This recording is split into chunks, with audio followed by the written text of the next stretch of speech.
Konda Surekha fire brand లీడర్గా తెలంగాణ రాజకీయాల్లో గుర్తింపుంది.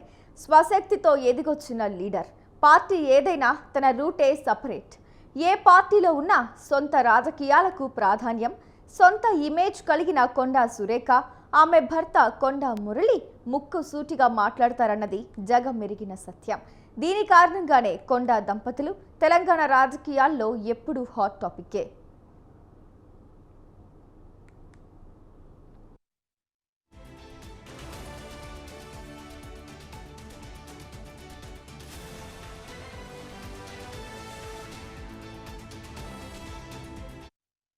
గతంలో నాగార్జున ఫ్యామిలీపై కొండా సురేఖ నోరు జారి చిక్కులు ఎదుర్కొన్నారు.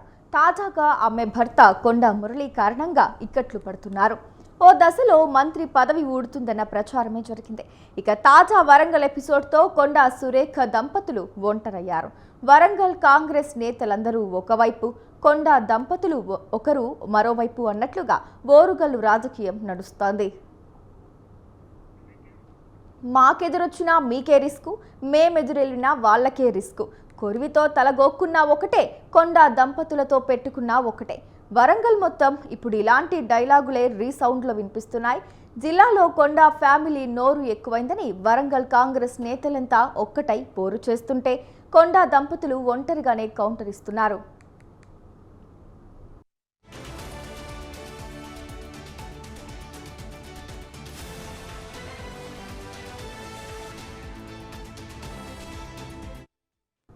ఎవ్వరి లెక్కలు ఎట్లున్నా తాము మాత్రం తగ్గేదేలే అంటున్నారు.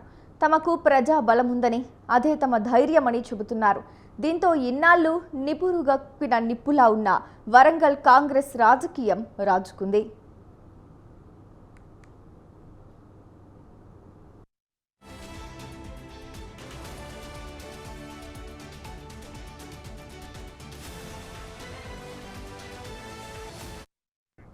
రాహుల్ గాంధీ పుట్టినరోజు వేదికగా మంత్రి కొండా సురేఖ భర్త మాజీ ఎమ్మెల్సీ కొండా మురళి, తమ పార్టీకే చెందిన ఎమ్మెల్యేలు కడియం శ్రీహరి, రేవూరి ప్రకాష్ రెడ్డి, ఎమ్మెల్సీ బసవరాజ సారయ్యతో పాటు ఇతర నేతలపై పరుష పదజాలంతో చేసిన విమర్శలతో కాంగ్రెస్లో నెలకొన్న విభేదాలు భగ్గుమన్నాయి.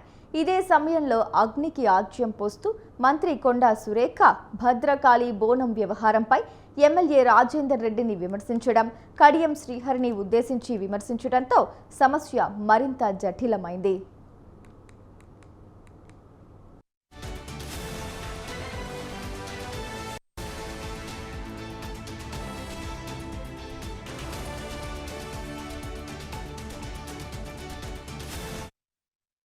ఉమ్మడి వరంగల్ జిల్లాలో కాంగ్రెస్ నేతల మధ్య ఆధిపత్య పోరు నెలకొంది. ముఖ్యంగా కొండా మురళి, మంత్రి కొండా సురేఖ దంపతుల వ్యవహార శైలితో స్థానిక నాయకులు రగులుతున్నారు. ఈ ఇద్దరిపై అధిష్టానానికి ఫిర్యాదులు కూడా చేశారు. ఇప్పటికే 2 సార్లు వీరిని విచారించిన అధిష్టానం గట్టిగానే మందలించిందని పార్టీ వర్గాలు చెబుతున్నాయి. స్థానికంగా అందరినీ కలుపుకుని పోవాలని హైకమాండ్ సూచించింది.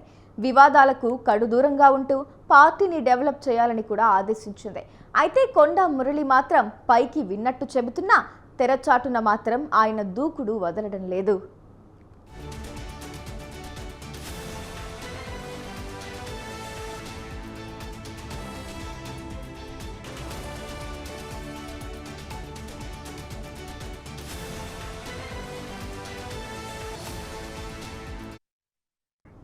మరోవైపు కొండా వారసురాలిగా సుస్మిత కూడా జెండా ఎత్తారు. సోషల్ మీడియాలో ఆమె పోస్టులు పెడుతున్నారు. పరకాల నుంచి తాను పోటీకి రెడీ అవుతున్నట్లు మరోసారి ప్రకటించారు. ముఖ్యంగా పరకాల నియోజకవర్గంపై పేచీ నడుస్తోంది. గతంలో పరకాల నుంచి నెగ్గిన రికార్డు కొండా సురేఖ సొంతం. అందుకే పరకాల తమ సొంత రాజ్యంగా భావిస్తారు. అక్కడ వారికి భారీగా అనుచరులు, కార్యకర్తల బలం ఉంది. 2023 అసెంబ్లీ ఎన్నికల్లోనూ వరంగల్ తూర్పు నుంచి కొండా సురేఖ, పరకాల నుంచి సుస్మిత పోటీకి రెడీ అయ్యారు. అయితే ఒకే కుటుంబంలో ఇద్దరికి టికెట్లు ఇవ్వలేమని హైకమాండ్ చెప్పడంతో సుస్మిత వెనక్కి తగ్గారు.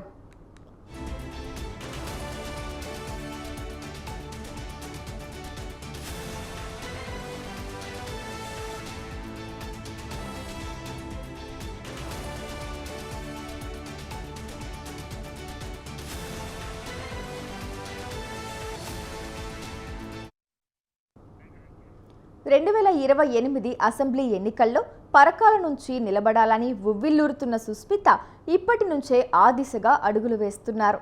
వీలు చిక్కినప్పుడల్లా పరకాల వైపు అడుగులు వేస్తున్నారు. ప్రస్తుత ఎమ్మెల్యే రేవూరి ప్రకాష్ రెడ్డిని తామే గెలిపించామని, లేదంటే అతనికి గెలిచే సత్తా ఎక్కడిదని కొండా మురళి బాహాటంకంగానే ఎద్దేవా చేశారు. మరోవైపు మంత్రి కొండా సురేఖ ప్రాతినిధ్యం వహిస్తున్న వరంగల్ తూర్పులోకి నాయిని రాజేందర్ రెడ్డి ఎంట్రీ ఇస్తున్నారని ఆరోపిస్తున్నారు.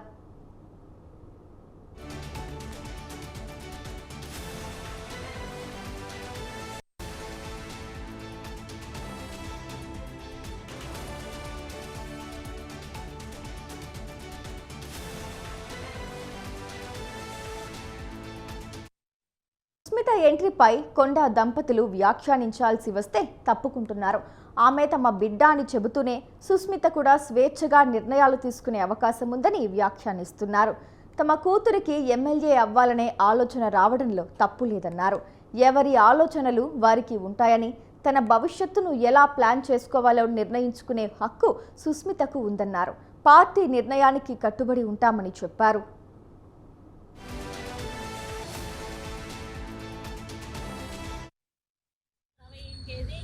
రాజకీయ రక్తం ప్రజాసేవ ఆలోచన అది దానికి వంశపారంపర్యంగా రావడంలో తప్పు లేదు. అది ఎక్స్పెక్టేషన్ పెట్టుకోవడంలో తప్పు లేదు. దాని ఆలోచనలను కాదు వద్దు అనేటువంటి అధికారం మాకు లేదు. ఎందుకంటే she's major, she knows everything. దాని ఫ్యూచర్ ఏంటో తను సెలెక్ట్ చేసుకునే అధికారం తనకున్నది. కాబట్టి ఆ ఉద్దేశంతో తను పెట్టుంటది. కాబట్టి దాన్ని క్వశ్చన్ చేసే అధికారం మాకు లేదు. భవిష్యత్తులో పార్టీ ఏ నిర్ణయం తీసుకున్నా దానికి కట్టుబడి ఉంటాం. కానీ తను ఎక్స్పెక్టింగ్ అని చెప్పి పెట్టుకుంది. దాంట్లో తప్పేం నేనేం కామెంట్ చేయదలుచుకోలేదు. ఎందుకంటే నాకు ఇచ్చిన శాఖ మీద నేను దృష్టి సారించేది. ఎక్కడ కూడా మరి రూల్స్ అగేన్స్ట్గా నేను వెళ్ళకుండా రూల్స్ ఫాలో అవుతూ నా డిపార్ట్మెంట్ నేను ముందుకు తీసుకుపోతా ఉన్నాను. నా డిపార్ట్మెంట్లో నేను ఒక మంచి పేరు తెచ్చుకోవాలనేటువంటి ఉద్దేశంతో పనిచేస్తా ఉన్నాను. మొత్తంగా చూస్తే ఉమ్మడి వరంగల్ జిల్లాలో కొండా కుటుంబం చేస్తున్న రాజకీయాలు, ఆధిపత్య పోరు వంటి వాటిని ఎక్కడా తగ్గించడం లేదు.